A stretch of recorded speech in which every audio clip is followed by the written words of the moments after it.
Everybody, Tim Hughes here. I'm the CEO and co-founder of DLA Ignite. Today I've got Damien Kopp with me, and we're going to be talking about something that I've not heard of before, which is technopolitics, which is the fact that everything in the world seems to be thrown up in the air and it hasn't landed yet, and it doesn't seem to be landing anywhere. And we need to take into account the fact that there is just this massive mix up of everything. So anyway, Damien, welcome. Where can people find you? Thank you, Tim. You can find me on LinkedIn, Damien Kopp, and I'm sure you'll be able to find me very easily. Absolutely, you're pretty active anyway on LinkedIn, aren't you? So Damien, what is technopolitics? So it's really the intersection of technology, power, and ideology. And it's not new by any means. I think people have been using technology to gain control, to impose control in many aspects. I think of, a few strategic, critical technologies like semiconductors, for example, that have been key, have been actually highlighted in a few books, including Chip War, for example. And I think it's important now because there's a massive concentration of power of how and who. So who owns the technology and controls it today, and in particular, strategic technology like artificial intelligence. And looking at the value chain of this technology, you'll realize how concentrated and resource intensive and concentrated it is in the hands of a few.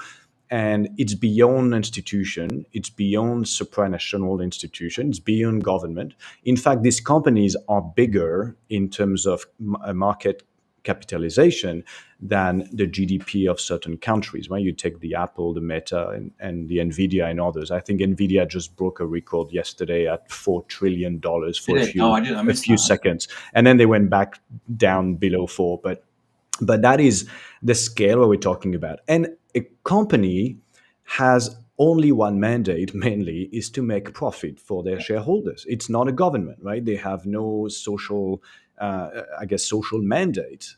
And considering the sheer size of their their presence globally as well, is I think it begs the question as to what is their intent beyond just growing and I guess taking more profit, and what is the ultimate agenda beyond just pure competition and capitalism, and that gets into a very interesting space, which is then some are driving with ideology as well. This ideology is being now baked in some of the component of this AI value chain I mentioned. So what's technopolitics? Sorry, I should have just kind of wrap it up before I jump in. I'm too excited. Really, how politics, power, ideology intersect with technology. That's really the short answer. Because I know that when President Trump announced the tariffs, I know a number of companies went and spoke to a friend of mine, and they said, we need to look at putting our IT equipment in the cloud, and we need to look at other options other than America. And the answer was, well, you don't have any other options. Yeah, so exactly. I think that's the challenge. I think everybody's start to realize is, I mentioned the concentration of power. You take again, if I get back to the example of the AI value chain, because AI is so is such a big topic these days. If you look at the from the water and energy that's needed, and you big companies like Microsoft, Meta, making to own the source of power to power their data centers. They own data centers themselves. They own, and they're trying to design their own chips. But today, the lithography technology is effectively one company in the world, ASML, based in the Netherlands, and the only company that can design a super the latest generation of chips used for AI, so GPUs, is TSMC in Taiwan.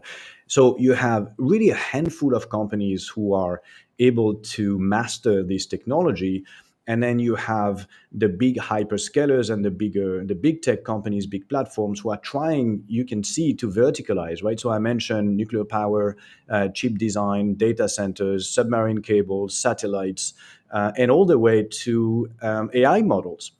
And if you look at now the fact that people consume news and information through social media and through some of these platforms that are amplifying a number of news, usually emotionally charged, usually negative because it brings more clicks, more engagement. Yep. And knowing that none of these tech, and especially the Gen AI model, are neutral, then they are driving an agenda. And I'm not about the conspiracy theory here, but it's a fact. Every LLM created, from Grok, who actually was, I think, just in the news, I think, out of this morning, because it was promoting some Nazi ideology, Yep.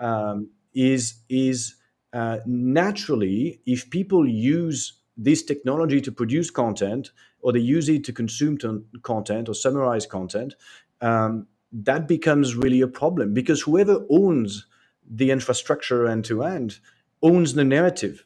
So you can have a way to you can be a politician trying to explain your agenda. If you don't control that, the way your information is going to be conveyed and diffused, then it's going to be really hard for you to convey your your message, and your message could be changed. Yes. So you wrote an article about it recently where you talked about 14 risk families, Hmm. which if I rattle them off quickly, there's trade control and sanctions. There's critical mineral choke points, like cobalt or semiconductor access to it, data sovereignty, laws like GDPR, guardrails. So there's different AI laws in Europe. Um, Cyber warfare, currency payments, conflict. So you talk about the fact that there was a cable cut under the in Europe. Yeah. Talent mobility. You've got Meta basically saying that they're going to pay people with AI skills 100 million to come and join them. Supply chain issues, source code transfers, and political instability. So that just to rattle them off. Yeah, I so they are both levers from a government perspective to assert control and protect their own citizens and companies and business. But they are also, if you look at it from a corporate perspective, which is the angle I'm trying to take, because I'm working with clients to try to understand the risk, and the risk is about these dependencies, and it's always very specific to the kind of business a company is in, the kind of market they operate in, and the kind of infrastructure they have. So in a way, you got to read this risk in terms of which one applies to what part of my business and what is my exposure level. Now, what are the mitigations? Because we talked about, okay, well, there's no other option, right?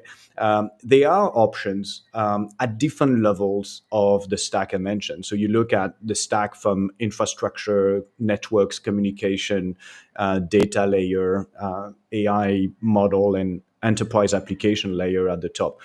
For each of these layers, there are different choke points. There are different levers you may be exposed to, but there are also solutions. It could be encrypt your data and keep your encryption key with you, as opposed as using the hyperscaler ones. Why? Because the Cloud Act authorized, under certain condition, the U.S. administration to access data on any U.S. servers, regardless of where they sit in the world. So you may be, look, I'm in Singapore, I'm using one of the big hyperscaler, my data is safe because the residency is compliant because the data is actually sit next to me. Well, it's not, because you could be exposed to this, right? And even the funny part, or the more complex part, is if it applies in Europe, the Cloud Act contradicts directly the GDPR regulation, because data is not supposed to leave the country, but the Cloud Act is mandating the data to be extracted out. So I guess point is, a very simple way is encrypt your data and keep the key with you so nobody else has it. So at least you have control here. Now there are also open source solutions, alternative to some of the big software suites out there, and you can see Denmark, some municipalities in Denmark and Germany have announced that they were effectively moving away from Microsoft Office and Azure to look at open source alternative, for example. Now, can everybody do that? Probably not. But again, they saw it for their business and their mandate as a risk. So there are solutions. None of them are perfect. I take usually a risk-based approach and a very practical approach. If there's no alternative, you get to look at some of the workarounds or mitigation in the meantime until you can plan for better. So from a tech leader perspective, what sort of things that we need to be looking at? Because we need to be looking at IP rights, data localization, different jurisdictions. What do we need to do as leaders?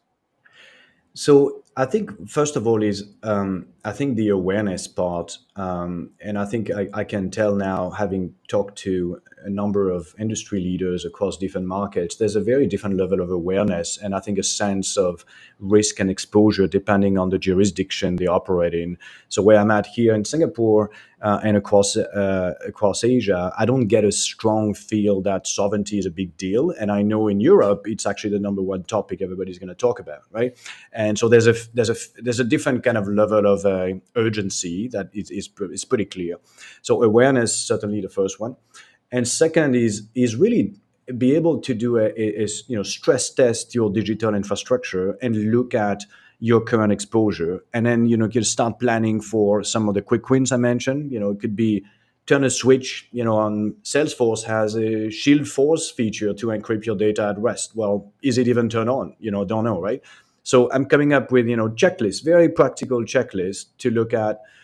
Have you done X, Y, and Z? And you start mitigating and putting in place your mitigations. They are obviously longer term activities. It could be take some of your data, your systems on premise, the most sensitive one, or look at a sovereign cloud option. And by sovereign cloud, I don't mean the same guys telling now it's sovereign. I'm saying a true sovereign option. So again, it's not going to be perfect, and especially on the short to mid term, because there are very few options in that sense, but there are some that could help start the decoupling and limit some exposure on some critical aspects of the business. And what can we do from an operational point of view in terms of looking at the risks and the disruption and things like that? I look at it as it's really scenario planning, right? In a way, so in most major organizations, you'll have a chief risk officer, and you'll be running through business continuity planning scenarios, right? This is no different. I think it's a new lens on understanding that this is now a risk that should be in the risk officer's radar. And interestingly, because tech has a tendency to be a bit on the side, it may not be perceived as such. So what I'm trying to do is bring it up and say, look, it's actually now an executive level, a board level kind of conversation. You have exposure on your data and your digital infrastructure because you are not completely strategically autonomous, right? So how you build that strategic autonomy is by understanding where you can decouple. So scenario planning, stress test your organization and your tech stack to understand with these choke points, the choke points. Yes, sorry, and try to list them out and start to kind of activate mitigations as you go. And the stress test approach, I think, is helpful because it's practical and it will go straight into what matters for the business. So again, make it practical, make it risk driven, and there's no perfect answer to that, but there will be a very specific approach, I think, for each business, industry, sector, and markets. And building resilience, I assume. Exactly. So the point here is to build resilience for the business, because you don't want to be surprised, right? You have companies who can be completely disrupted from day one because suddenly they cannot they cannot buy a service or use a SaaS platform that's now cutting borders, or because they pay in USD, suddenly they've been exposed because they've been using Swift by paying in USD, and they had nothing to do even with the tech being American or whatever. But there are these choke points that you need to really identify and be able to be that again you can mitigate immediately, I think. And is there any other future technopolitics trends that we need to be looking out for? I touched upon it a bit earlier, but I think maybe the most threatening part in a way, and not trying to sound the alarm too much here, but I think the information flow, and I think the narrative around I guess how the information is being consumed today, I think is the major risk if you look at it from a society, from a country perspective, but also from a corporate narrative perspective. So your marketing campaign, your reputation building is all going to be affected by how well you're able to communicate to your audience. And if this flow of information is being constantly manipulated, we've seen companies literally being with malicious actor trying to Well, we had modify a supermarket here in the UK, Marks and Mm. Spencers, Yep. that's been out for a month, Right. 6, maybe even 2 months, because of a hack. And yeah, so it comes as a and there's the cybersecurity component to it, stealing data, exposing data or systems, but there's also just the exploitation of the narrative and trying to either blackmail or modify the message a company is trying to get across. So Well, it can be extremely they've worked out that it was an internal person. Okay. Yeah. Yeah. Which is and I'm mentioning that because that's a risk that you have to mitigate. Yeah. And at one point, the hackers wrote to the board of Marks and Spencers and sent them all emails saying, "You do realize that your company is at risk and you need to pay this ransom." Yeah, that's terrible. Terrible.